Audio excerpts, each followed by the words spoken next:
भारत आसामको नीलाचल पर्वतमा अवस्थित माता कामाख्या मन्दिर एउटा रहस्यको शक्तिपीठ अन्तर्गत पर्दछ। यो एउटा आस्थाको सङ्गम स्थल पनि हो। जब सतीदेवीले यज्ञको अग्निमा हाम फालेर आफ्नो प्राण त्याग गरिन्, तब शिवले मृत सतीको शरीरलाई काँधमा बोकेर प्रलयको ताण्डव गर्न लाग्नुभयो।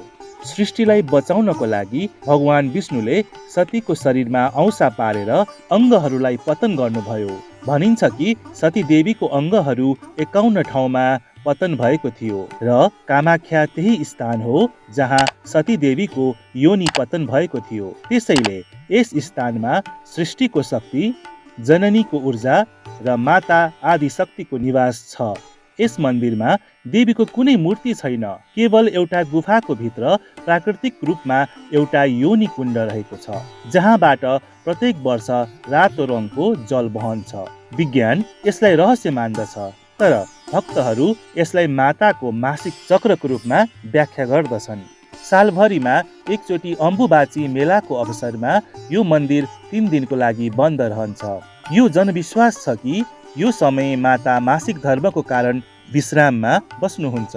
तेस्रो दिन जब मन्दिर खुल्छ र त्यो जलकुण्डमा राखिएका सेता कपडाहरू राताम्य भएका हुन्छन्, कुण्डको जलको कारणले गर्दा, जुन कपडालाई भक्तजनहरू पवित्र प्रसाद मानेर आफूसँगै लिएर जान्छन्।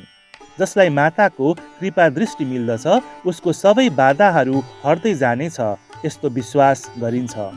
यहाँ साधना गर्ने तान्त्रिकहरूका अनुसार यस स्थानमा माताको शक्ति दिव्य एवं अघोरी दुवै रूपमा महसुस गर्न सकिन्छ। कामाख्या मन्दिरमा स्त्री शक्तिको ऊर्जा प्रत्यक्ष रूपमा अनुभव लिन सकिन्छ।